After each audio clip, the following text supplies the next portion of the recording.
Okay, stream should be transferred over. If you're in the chat on YouTube, let us know. I just dropped the agenda in the chat. First half of the call, we will talk about Kintsugi, merge things. Second half of the call, general consensus layer things, if anything comes up.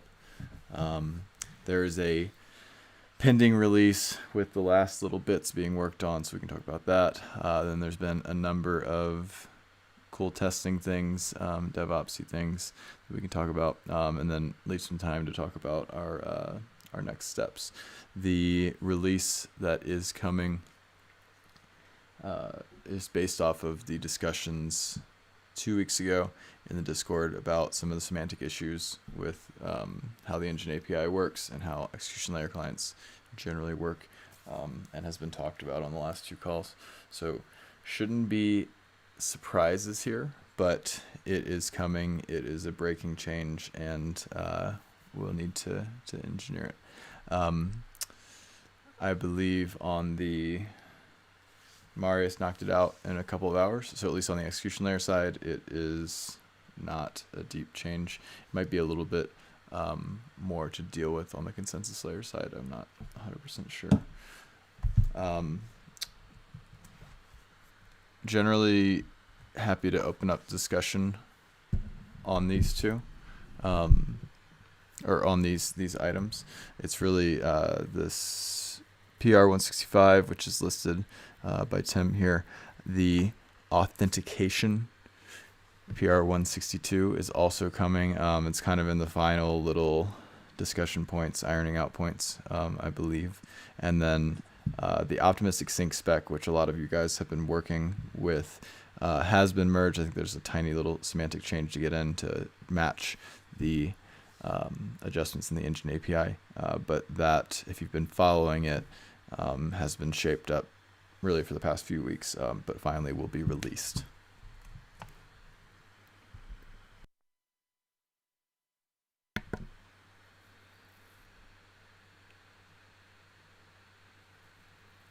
Anything on these items? Again, we've discussed them a couple times. If you, I'm sure there might be some feedback once you all start doing some engineering. I wanted to mention something about optimistic sync. Yeah. So there's one, so that the API needs a little bit of thinking about. I shared a link on the merge channel earlier this week about it. The problem broadly is that we need to figure out what we want to do with the optimistic blocks, whether we want to serve them over the HTTP API or not. Broadly, there's kind of 2 ways, and we could probably settle in between somewhere. One way is to never send them out over the API, which means the API only returns information about fully verified things. And the other one is to continue to return information about optimistic blocks via the API.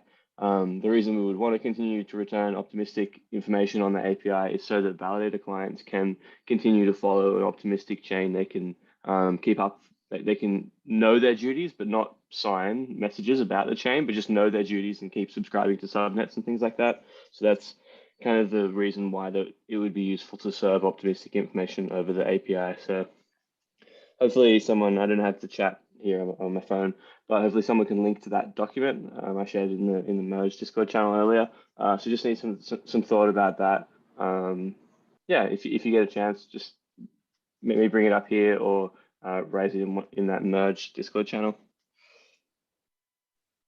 Mikhail? Yeah, I have a question with what Paul have just mentioned. Do we need to serve optimistic blocks to validator client to allow for validator client to get assignments, duty assignments?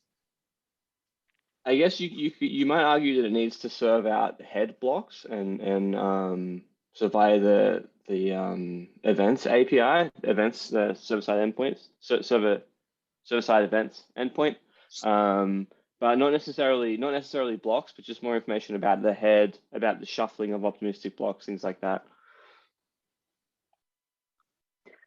Because I was like thinking a little bit about this change. And from my perspective, like this assignment, look ahead is one of the main things why we want to do this. And if what we likely will just share a minimal optimistic information that is required to satisfy this look ahead, then it should be fine. But do we need to account for anything else? Do we need to consider any other reason for sharing this optimistic information? Yeah, and also it's probably valuable for debugging purposes. It's also considered. Yeah, I'd be really keen to hear anyone that's using the APIs and will say, oh, if you serve any optimistic information, then you're going to break our thing, or kind of looking for broad feedback there.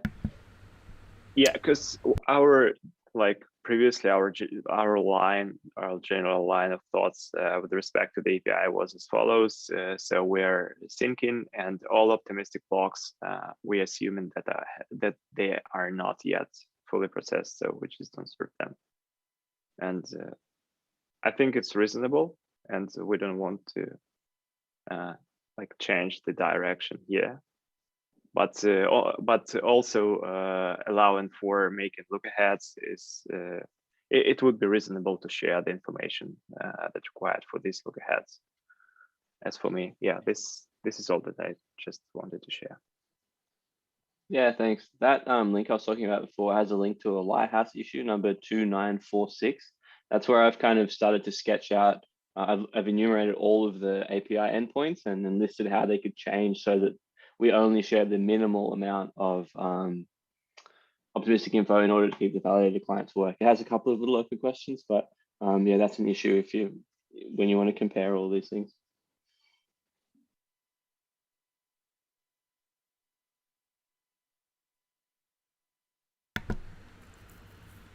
Right.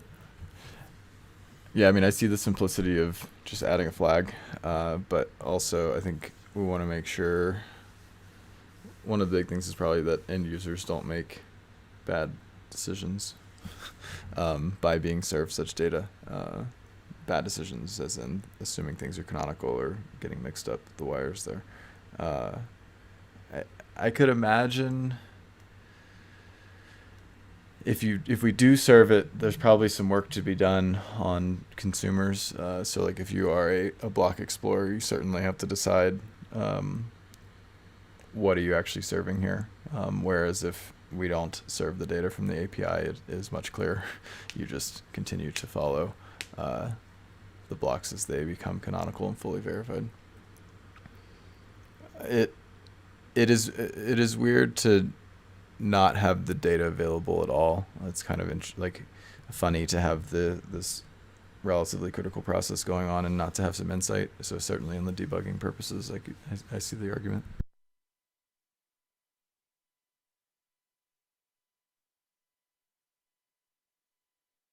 I did share a link. Paul would love some more feedback and input there. Anything else on this one today?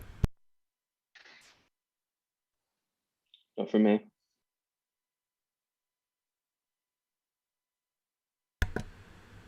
Okay, great.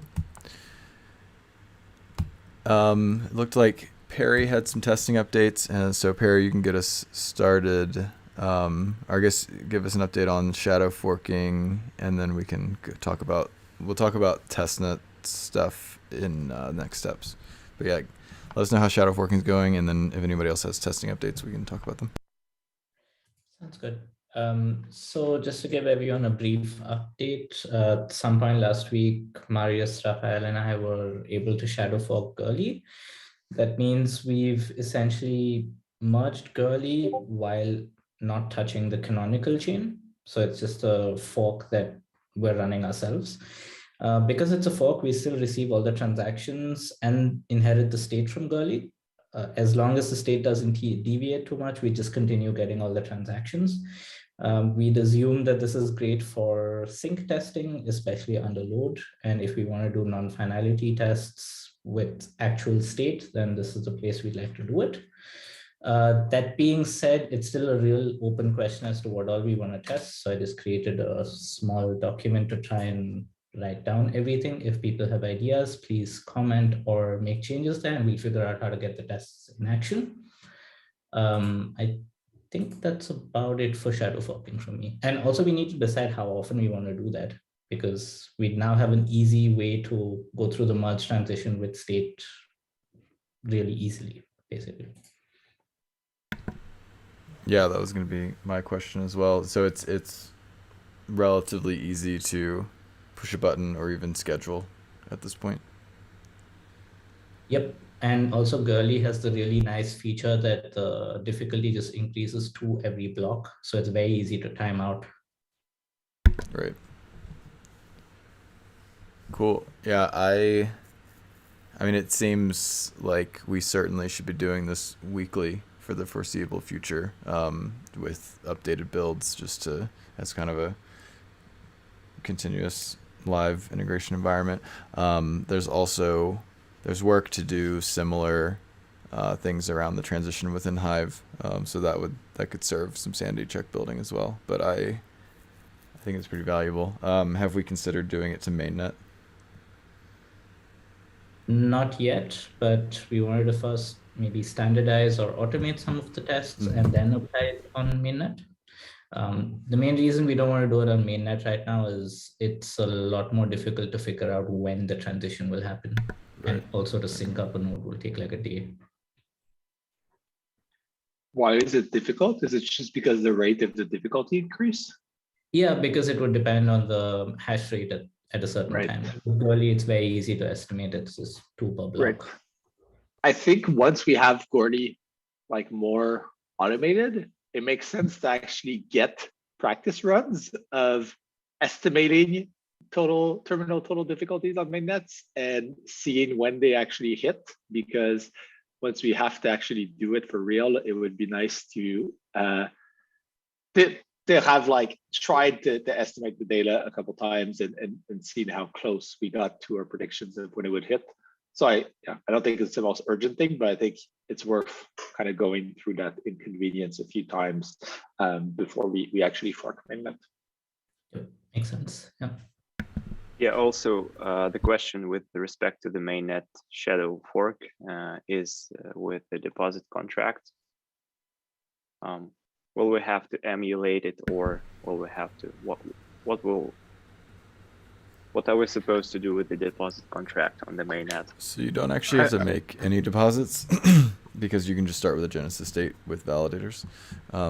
You can use like an ERC20 variant of the deposit contract to gate deposits if you want to actually test that functionality, but it's probably not the most important thing that we're testing. Oh yeah, so we don't want to start another beacon chain to launch it like from the mainnet. We just want to launch it like as a side chain, completely like independent from the mainnet, and then yeah, I get it. Cool. Yeah, just to give you an idea of how that works currently, I just changed the fork version. So all the deposits on the main contract would just be deemed as invalid on my chain. And all of the deposits with my fork will be deemed invalid on the other chain. Of course, we wouldn't do this on mainnet because then you're wasting a lot of gas, but for Girly, it doesn't really matter. Yeah, sure. Are you actually making the deposits on Gorley? I've just made 1 so far, if I'm not wrong. Okay, but when you're just pre-populating the Genesis with validators. Yeah, okay. Mainly I'm just populating. Exactly.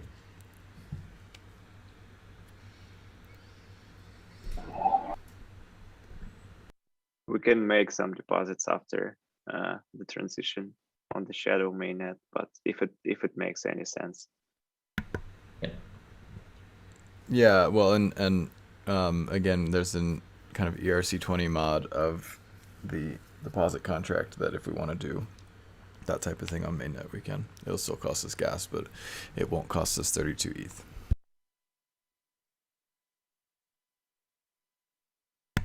Other testing related items that we'd like to discuss today? Yes, I wanted to talk a bit about if it's beneficial to have a non-finalizing testnet for now.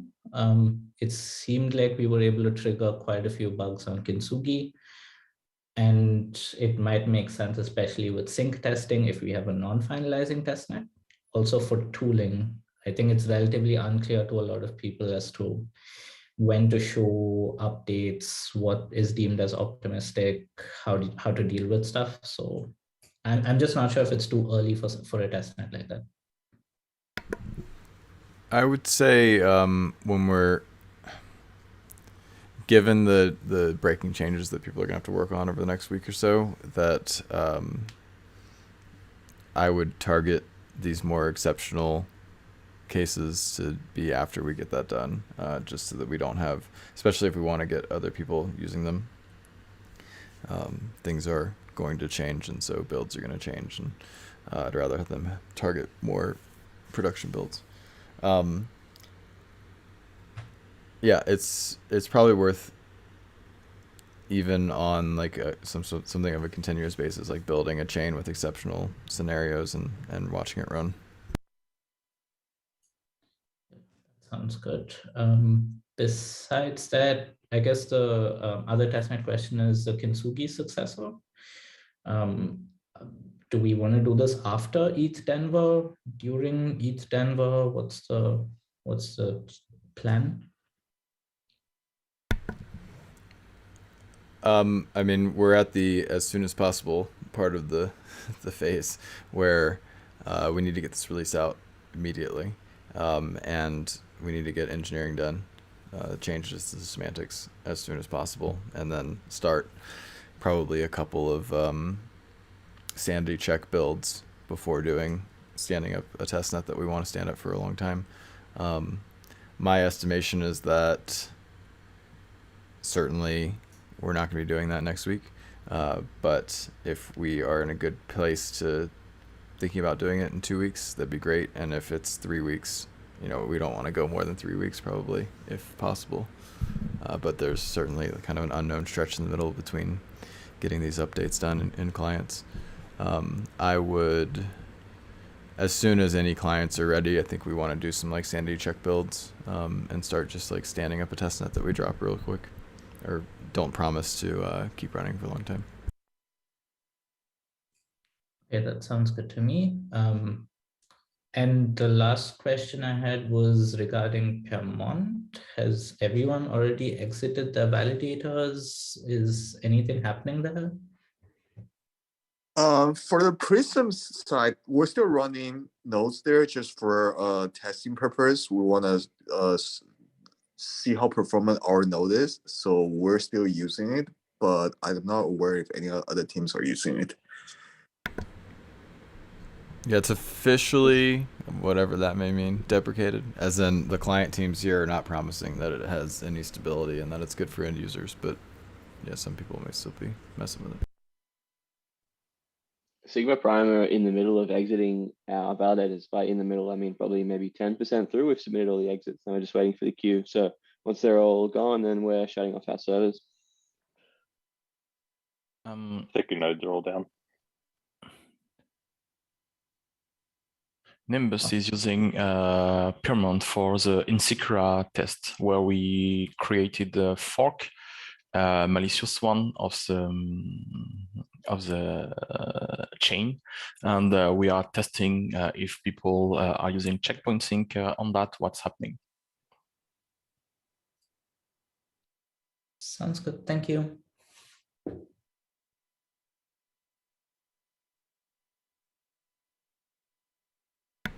Anything related to testing people want to talk about? I know there's various simulation efforts in progress. I know there are continued Hive efforts in progress, and all of it will have to integrate updated builds in the next week or so. I started writing some test vectors for the new changes. I don't know if you already talked about the new spec changes. I joined a bit late, but I have some test vectors, so it should be easy for everyone to use that. I'm also going to build a version of Geth that can sync with the new spec. Currently, the nodes cannot, with the new spec, cannot sync, but can just execute the blocks.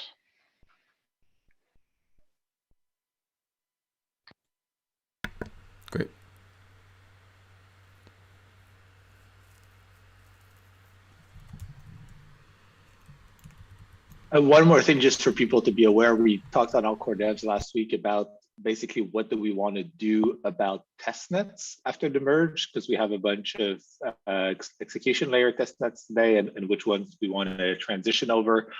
I think roughly the consensus was that we want to keep one testnet with a somewhat open validator set, one testnet with somewhat closed validator set. And we probably want to also transition Robston, but eventually kind of sunset it. So on the execution side, we'd probably transition Gordy, not transition Rinkeby, transition Robston with the intention of deprecating over time, and then transition Sepolia, which is the new testnet, with the intention of it being a replacement for Robston over time. So no need to decide anything right now, but I think it's worth it to align, obviously, with the consensus layer teams on that to make sure that every testnet that we're targeting to keep has a long-term consensus layer testnet that's associated with it.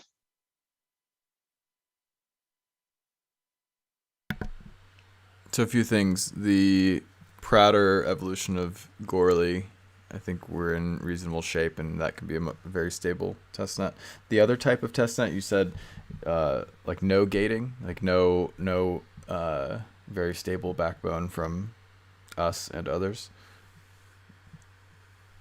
Yes, are they very? I'm not actually sure how Prater works. I think is it most of the validators are just run by like known entities, but anyone can join. Yeah, is that right? Something like 80%. Right. Is us. So it generally is stable unless there's some sort of bug or something. Yeah, and then I'm not an expert here. If there is value in a testnet which has like a flakier validator set, should probably do that. I think but I can also see if that's just like way too unstable and provides absolutely no value. So yeah. Micah? So the goal with having one of the testnets be validated by real people is that it allows dApps who want to harden their applications against finality failures and things like that. It gives them a place to do that. That is a long-term testnet. Like they don't have to spin up their own and try to simulate their own finality failures, because if we have regular people validating on testnets in particular, as we know, they will just disappear randomly, and then they'll have to leak out, and then eventually we'll get finality again, and then new people will join, they'll leak out, we'll get finality again. And so it comes and goes, and so it's a great place to harden your apps against. Yeah, understood. I think we need to think about like if we do that, how many validators are run by a more professional group, if any, and I guess what the requirements to various teams or maybe the DevOps team would be here.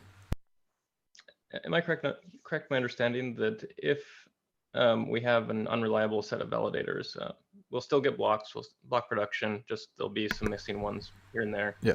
And we just won't get finality until people leak out, and then eventually, but we will always eventually get finality, right? Yes. So that's all of that premise is true.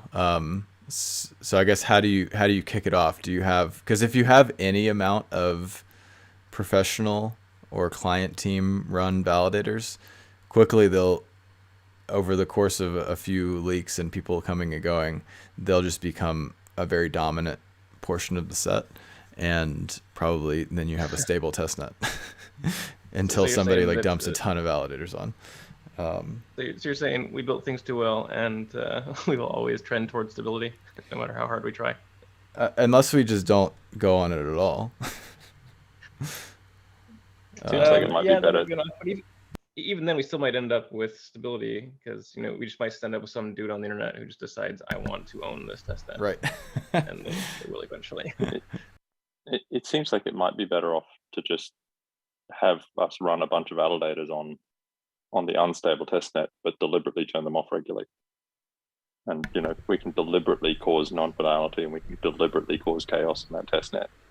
Well, that's Whereas anything else, it's actually really hard to know what people are going to do. And if it's just validators going offline, you tend to get non-finality but not chaos. And so it doesn't test anything because you get a very stable chain. There's still a single chain and life just kind of goes on.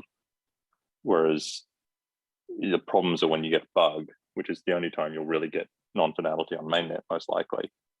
And once you get that, you start to get an explosion of forks like we saw on Kintsugi. And that's when you start to get trouble. Yeah, I guess so there's a few things there. Every other week turning off half the validators is potentially valuable to those that want to test in a non-finalized environment. But if the issue often is when you have an explosion of forks, we could also think about how to induce such an explosion of forks rather than hoping for a bug that gives us an explosion of forks. Yeah, just kind of a chaos monkey in there, and some nodes that deliberately every other week make new forks from 100 blocks back. Yeah, every other week, turn off 40% of validators, make 10% validators chaos monkeys, and have the 50% run normally, and then the next week turn everyone back on normally.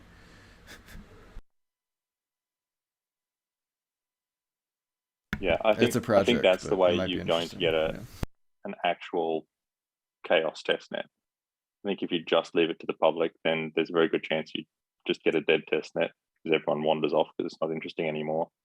Or you do get enough people running it stable and it kind of does centralize on them and stabilizes. Yeah, I think I agree. I mean, the alternative here is actually to launch little insecuras every now and then. It was kind of a fun process to get that launched because it uncovered a few unexpected effects of turning off, say, half the validators.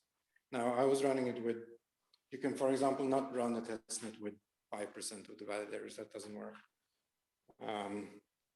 You can easily, like if we have the validators, known to a group of people, that group can easily generate like spin-offs that basically bleed out everybody else. So that's one way of doing it, and doing so also stresses forks because you can then generate forks at will and so on.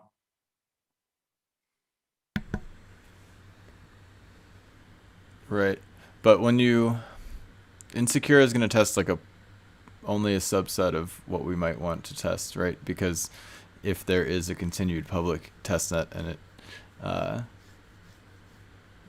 then those that are synced are going to continue to follow said public testnet.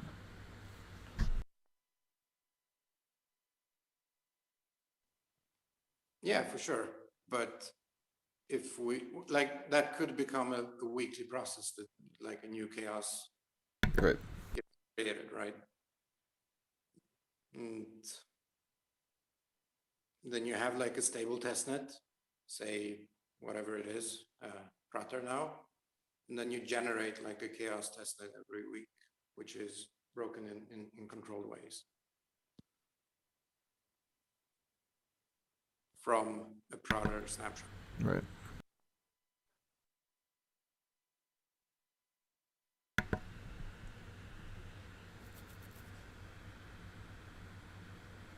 Okay. So, I guess to naively,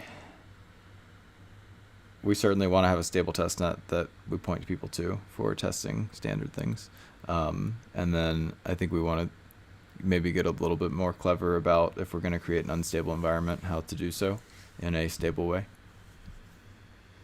Yeah, that makes sense. And I think also in practice, in the short run, it's going to be 2 stable test nets. So for example, if we fork both Ropsten and Sepolia, we're going to need 2 beacon chains for those with the expectation that we shut one of them down in however many months after the merge. So short term, we need 3 with the goal to drop to 2 after a couple months. Yeah, and so we can also, we essentially have the ability to make a proof of authority testnet by using the ERC20 variant of the deposit contract, where you just can gate it and you give these tokens to whoever we want to run validators. So you have the Prater, which we keep 80% very stable and people can join. and we make sure is open. And then if we want something that's more like Goerli, we can use this other gating mechanism as well. It's just a tool in our pocket. Excuse me. Sounds good. I noted a couple of these ideas we discussed in the issue on GitHub, so we can keep the conversation there.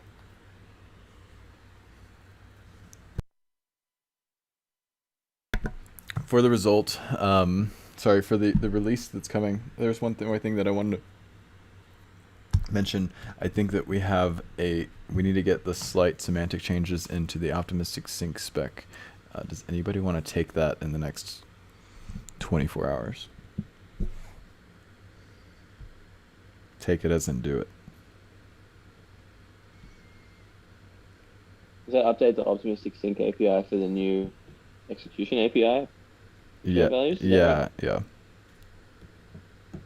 I can get on that. Yeah. Thank you. All right.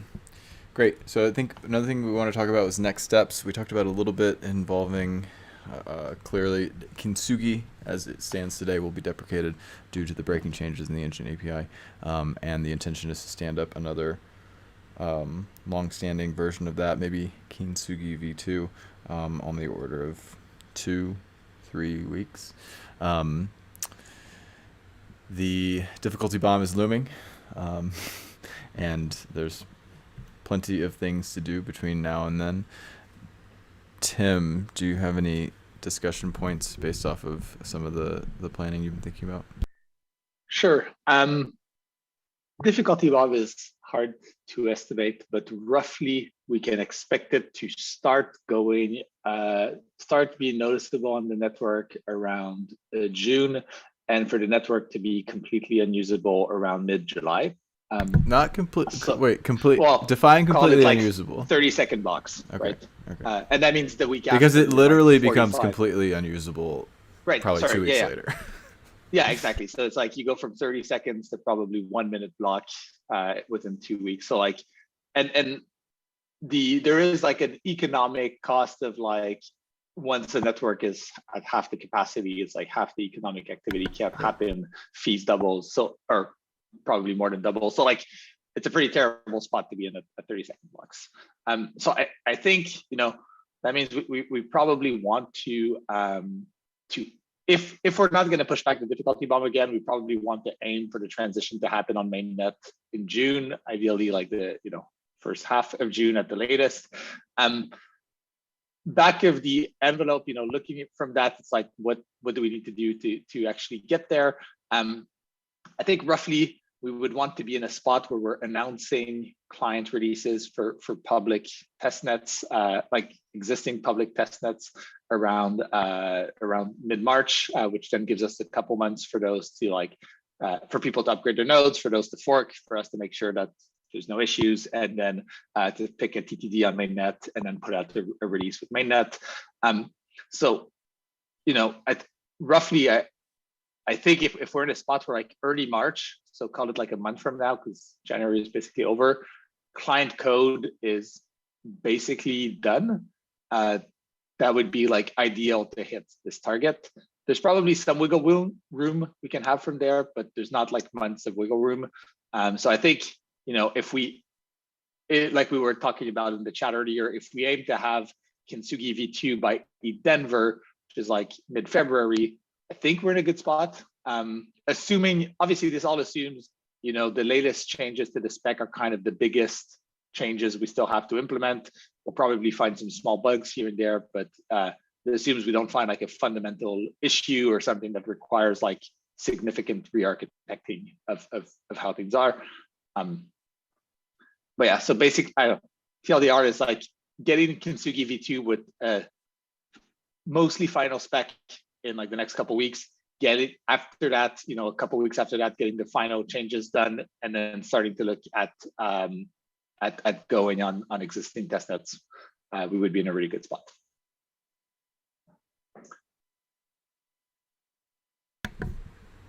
Feedback, reactions, any discussion points on that?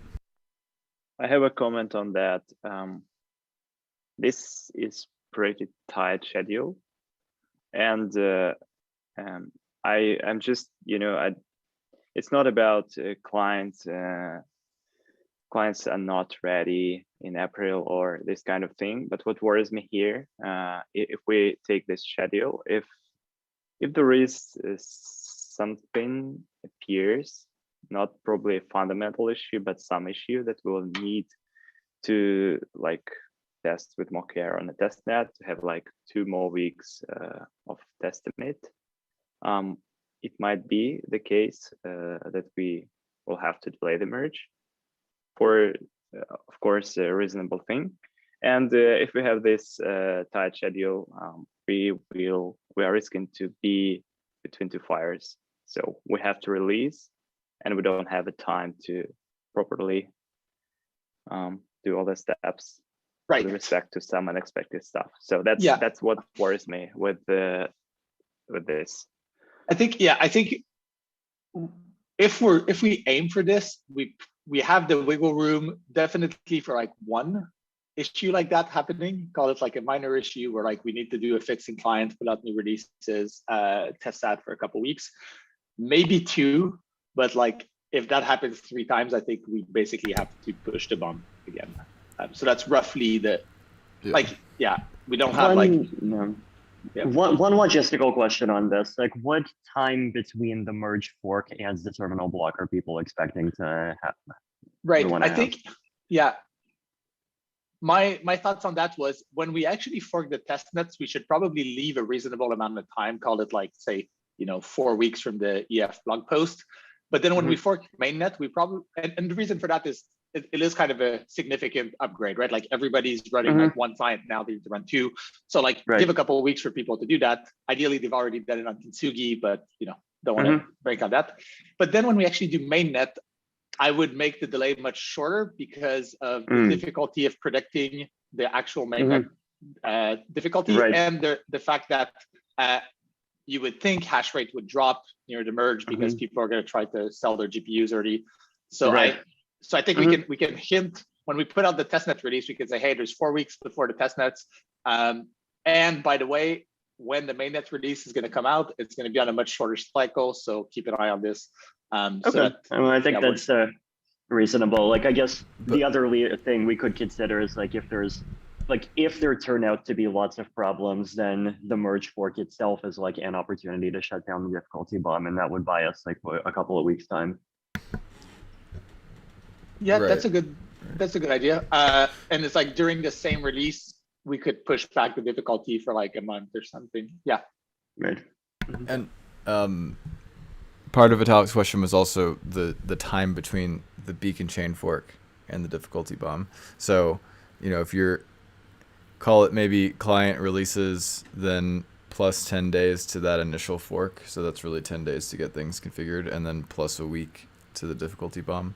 To the transition difficulty. So something on the order of slightly more than 2 weeks, I'd say. Yeah, the full process.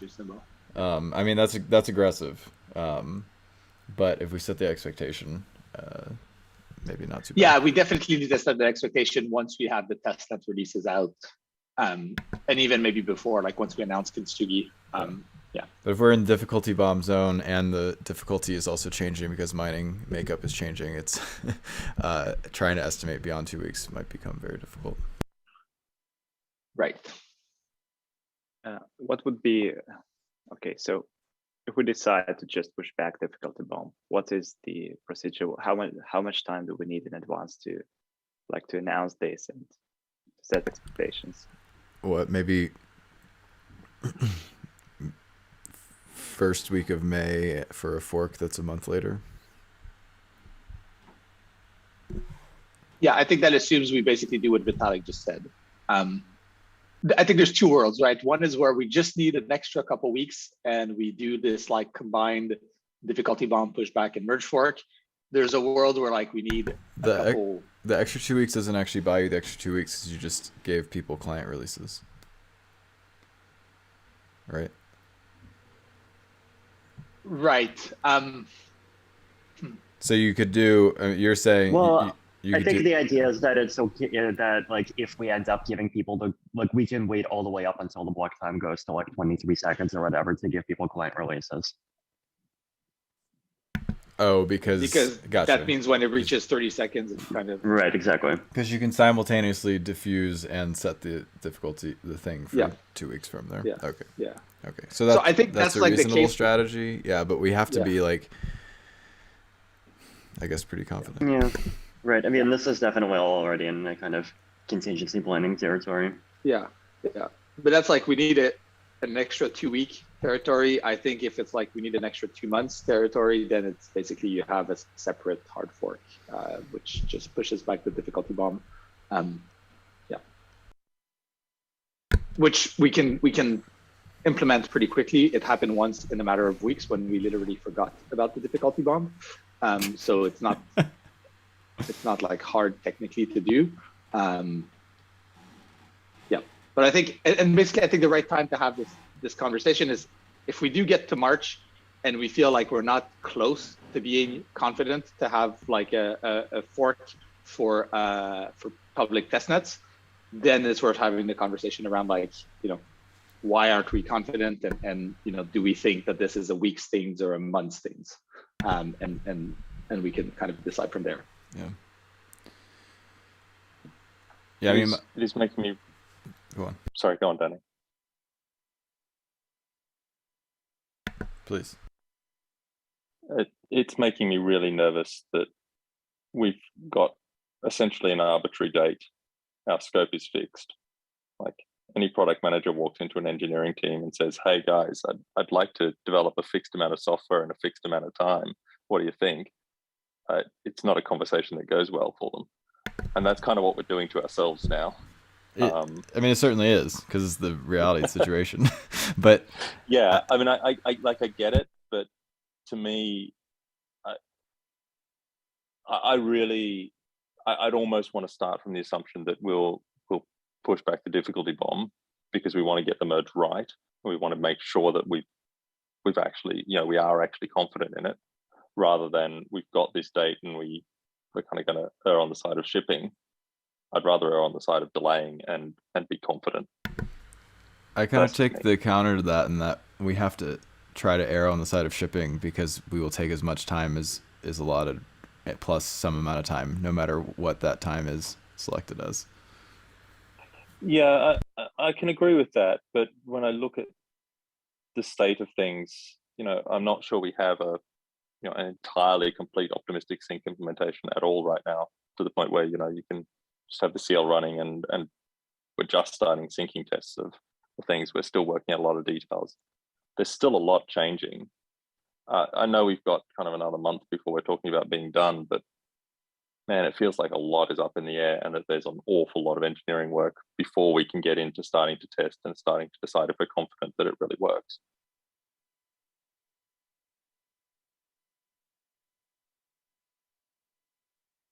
I might be wrong in that. I can be quite pessimistic about these kind of things, but it really is worrying me that we're putting the difficulty bomb too much over our heads. That's just my worry. No, I certainly hear you. I'm kind of in the position of, I mean, on the one hand, we've been working on this for a long time, and a lot of the unknowns are uncovered, and a lot of the core is in place. But you're right. I mean, there's plenty of engineering to do, and there is a lot of testing to do, and so my personal is to attempt to get it done, but to be very willing to make reasonable decisions along the way. If we drop 2 weeks here, 2 weeks there, another week there, then certainly, the timeline is too aggressive. But I'm tossing it out entirely at this point. I think we'll slow things down more substantially than if we attempt to hit it. I certainly don't mind having relatively aggressive timelines for Kintsugi V2 and saying we want to have optimistic sync fully working in all clients and this should be a reliable test net that users can do all kinds of crazy stuff on, with resyncing ELs behind our back and that kind of thing, and have it all work. Certainly happy to keep pushing for that. If that means we can hit a merge before the difficulty bomb goes off, then great. I think we just need to be really careful in setting expectations when we're talking dates like this. That now that we're starting to have these conversations, people think the merge is slipping if we have to push back the difficulty bomb, and that beating the difficulty bomb is not something that I'm prepared to commit to right now, in terms of what I see in the way software's ready. Yeah, understood. I mean, to anyone listening, it's more important to do the merge right than to do the merge by a particular date.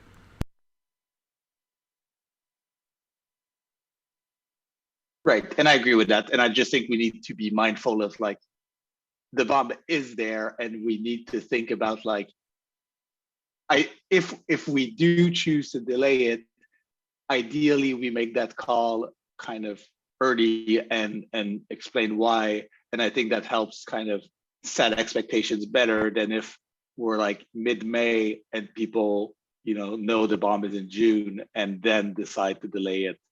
Obviously, if we find a major issue mid-May, we would delay it. But I think, yeah, just being aware that it's there and that there are a bunch of intermediate steps, and if we see we're not actually tracking to something where it's realistic that they hit it, then we can kind of make that call and have that conversation earlier. And I think that sets expectations better than leaving it to the last minute. It is definitely very helpful to have this timeline. Thank you for for pointing out we need to be ready by March to beat it. Basically, that's key information. Indeed.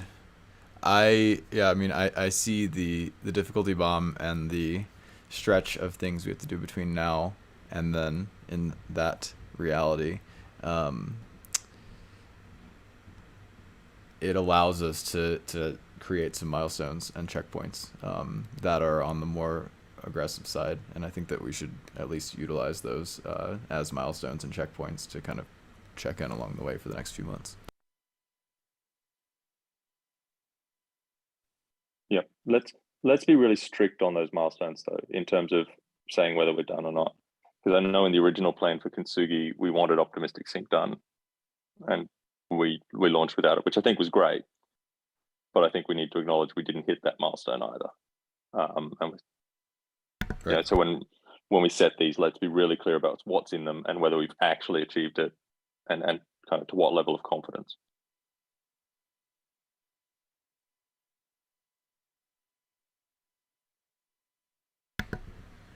Tim, on some of the things we've sketched out in terms of hitting those test nets and stuff, maybe you and I can spend some time actually attaching some of the technical things along with what we want to see with them, along with some of the testing that we want to see as well, so that we can hold ourselves to that. Yeah, that seems reasonable.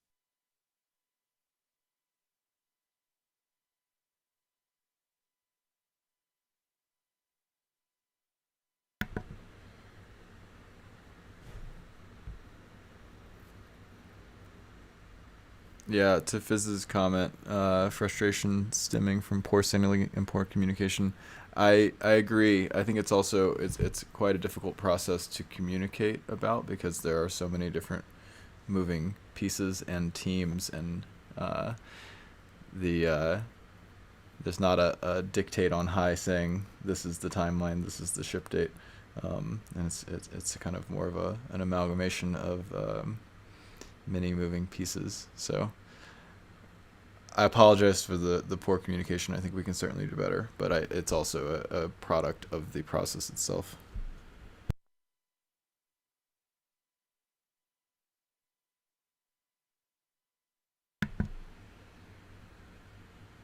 Okay. Anything else on next steps, timelines, difficulty bomb?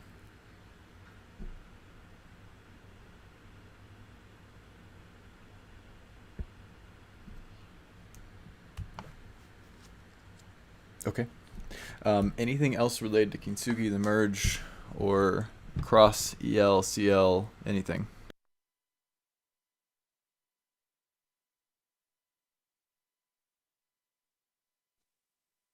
Yeah, so I wanted just to ask how basically the question is, does everyone agree that the polling approaches for API is good, but because for some calls and for some situations it seems that it would be great at least to have an option to have a blocking call and to get the response immediately if it's available. So is there any ideas on that? Because the engine API, it looks more like not most of the calls seems they do not return immediately the result that sometimes is very usable, and sometimes it's actually possible to return that result.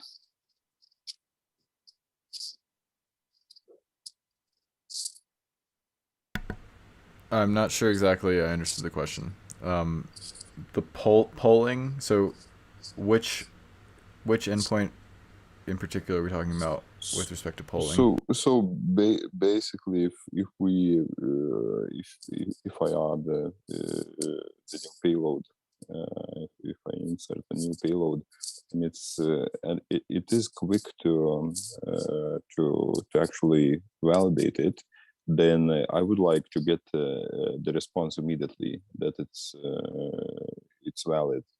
Basically, I'm okay to wait like 200 milliseconds or whatever it takes to validate it. That is generally the case. If execution layer has the data available, especially if it's adding on to what the execution layer sees as the canonical chain, it will immediately return. Oh, okay. So maybe I misunderstood. So basically, but my understanding was that as it's not clear whether the call takes a lot of time or not, then basically the general idea is that the response is a non-blocking, and let's say it returns syncing or whatever. And I mean, maybe I misunderstood the specification then. So you are saying that if I insert the payload and this is and the payload is something that the execution engine can immediately calculate it, basically do the transition and say is it valid or not, then it immediately returns that. Is it correct? The answer that is it valid or not? Let me give a comment on that. There are two general cases. There is the payload from the canonical chain. If you submit a payload from the canonical chain and EL doesn't have a parent state or doesn't have a parent block, whatever, it must return syncing. If it does have the parent state, it must execute it and respond with valid or invalid. If this payload is not from the canonical chain, there are options that are, and these options depends on the client implementation.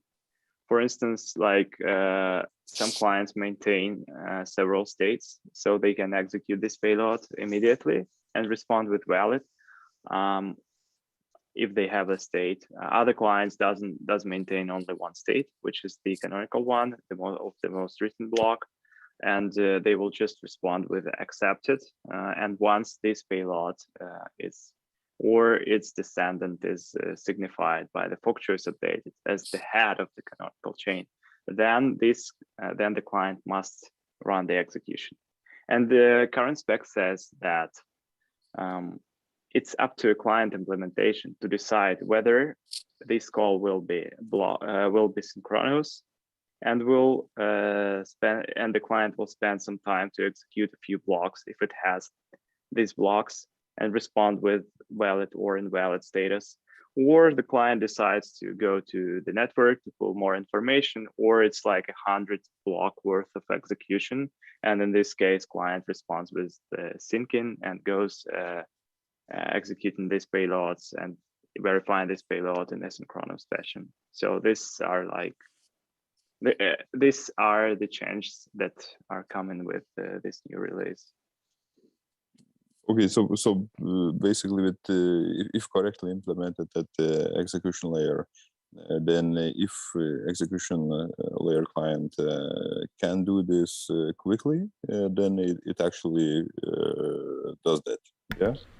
Correct. Right, and quickly it's up to client implementation, because it's really it's very difficult to specify it correctly. So this kind of quality of service stuff. So it's really, yeah, that's. But then it's okay. Yeah, say in particular, if Aragon is really fast in execution, and there is a rework which is like has 3 blocks to execute, and Aragon does it in like sub 100 milliseconds. Why not to do it like, to execute them all and respond with valid? So that's why there is a room in the spec left for this kind of okay. So behaviors. and if I get a response that it's syncing or whatever, basically not calculating it immediately, is there like some guide how often should we poll for the result? You're not, the idea isn't that you poll. The idea is that you then, I mean, I suppose you could just sit there and wait, but actually execution layer syncing processes often rely on continued information about the head. And so the idea is that you would then insert a descendant and a descendant, and you might see syncing until you insert one descendant where the syncing process is complete, and you might see valid or invalid, and that can validate or invalidate that branch that you were unsure of in the meantime.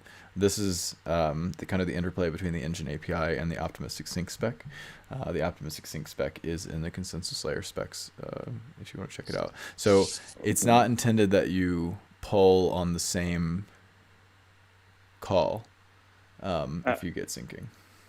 Yeah, actually, you may poll by using the fork choice updated. So you will get the status faster than the next payload received from the network. But yeah, it also depends on the implementation. But this implementation is CL client implementation. So if you want to like fine tune this this stuff, so you might probably want to poll, but.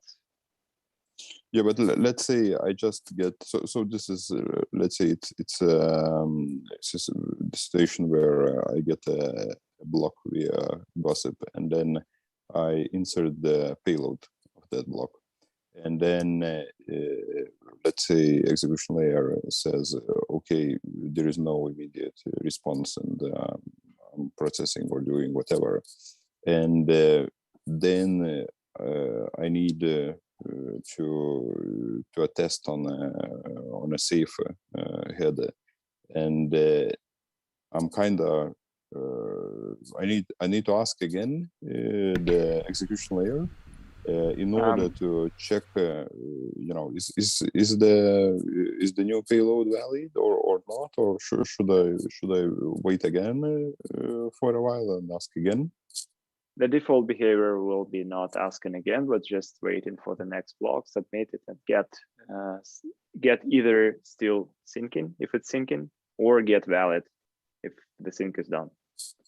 Yeah, but so then I miss the possibility to vote on a new save head.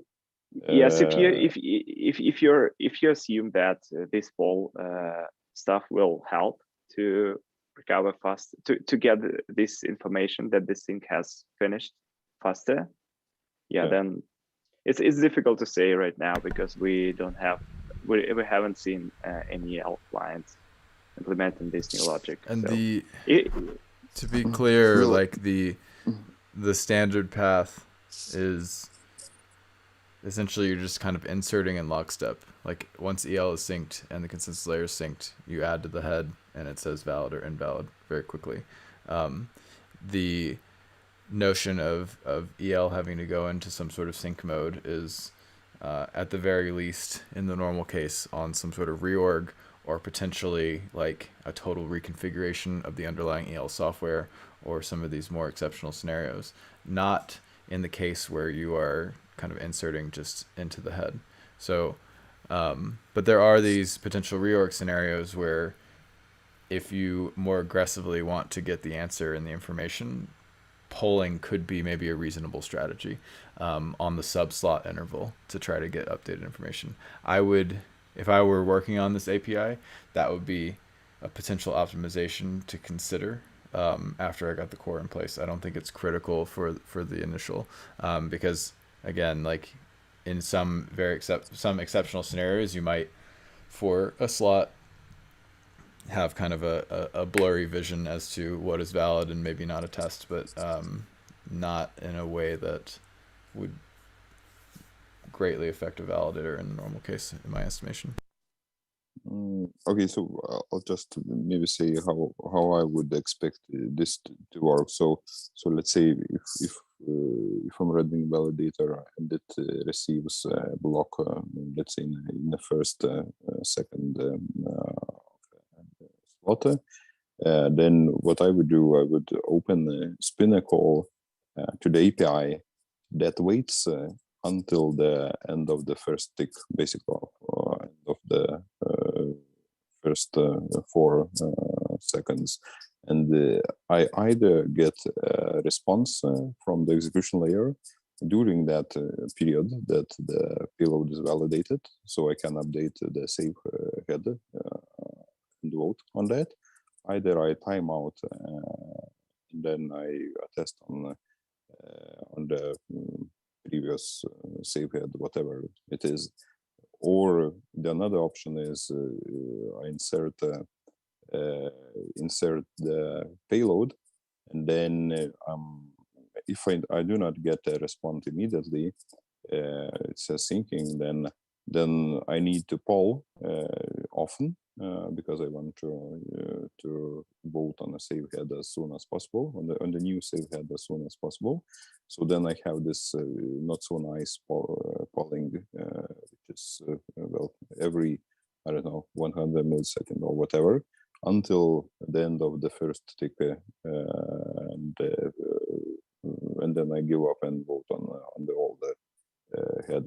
So this looks like this from my perspective, because at the current proposal, as there is no like very clear, or this is not I mean optional for execution layer clients to behave slightly differently, then there is a bit of uncertainty what is actually happening on the execution layer.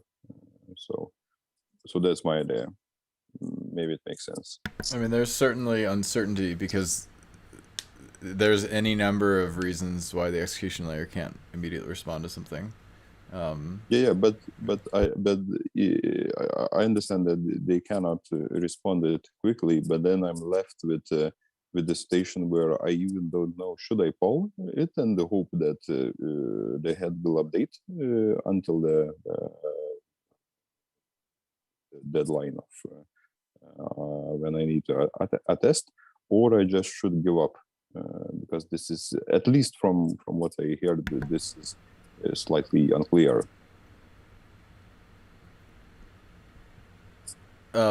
It is unclear as to how quickly the execution layer might be able to fix itself in an issue, because in the two extremes, it might be doing a 1 block reorg, or it might be doing a full sync from Genesis, and that is not, the granularity of the difference between those two is not specified in the call.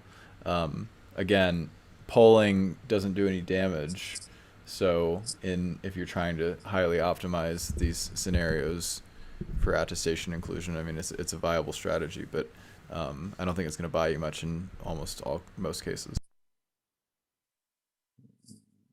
Okay. All right. Very clear. You go on. One more, if I can take some time. So if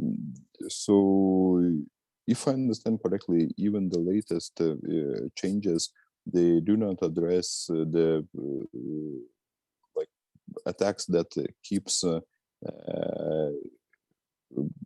let's say bouncing attack, which makes you to have a two running or at least two running forks in parallel, and it seems this problem is still not solved, right? As it's possible to kill the execution layer by just keep reorging it, which takes a lot of time. Or is there a solution for that? If a fork choice balance can be done in perpetuity at a deep depth, I think that it could short circuit some execution layer clients, depending on the depth and depending on the frequency.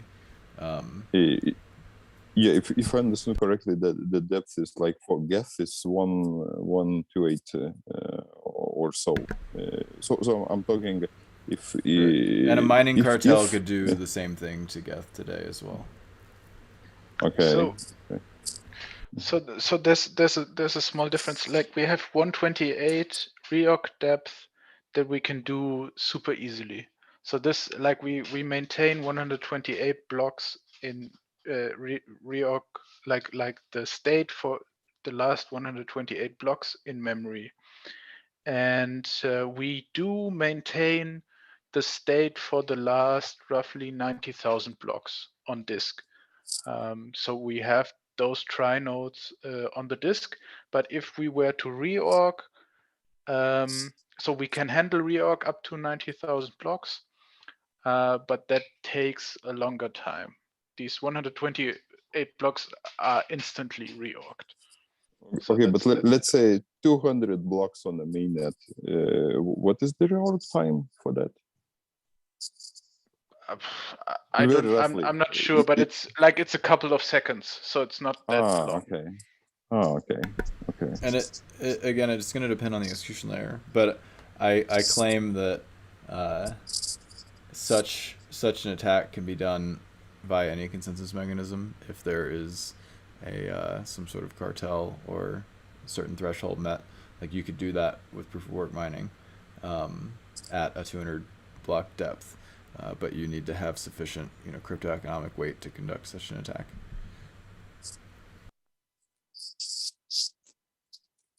Okay.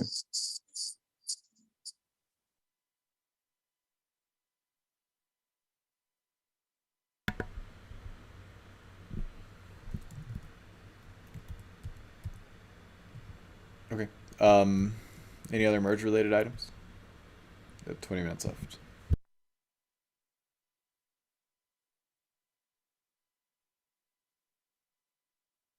Okay, we don't need to do a deep round of client updates, but if anyone has some items they want to share, please take this time to do so. Paul from Lighthouse, I don't have much to talk about in terms of client updates, but lots going on, but not much to talk about. But I did have a question from Michael. He's interested about the status of Proposer Boost.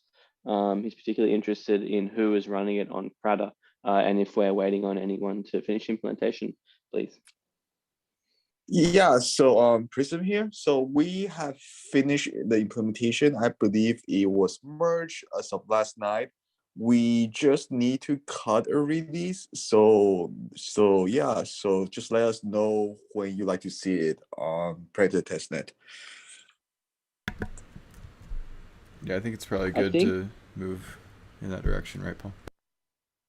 Yeah, I think all of our nodes are running it. I'm not sure exactly, but Michael's been running it on some nodes. I think Teku's been running it as well.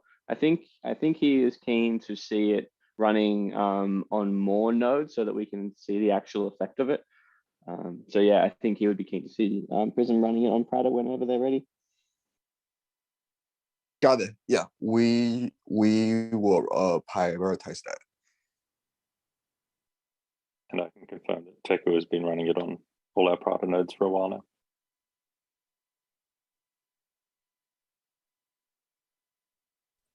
now. Luther has merged, but not running the nodes yet.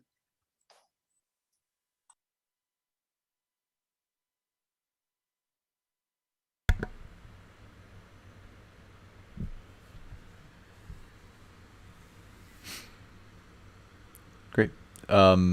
any client updates or any discussion points in general for today?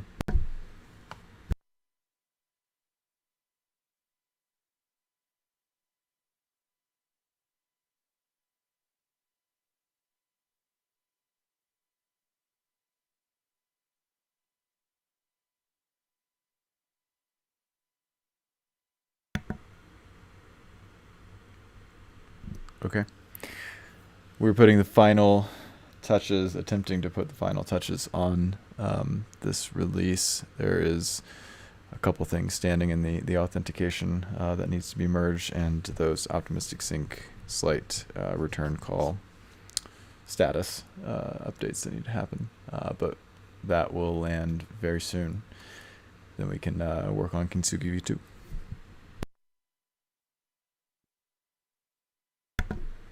Okay, thank you. Talk to you all soon. Take care.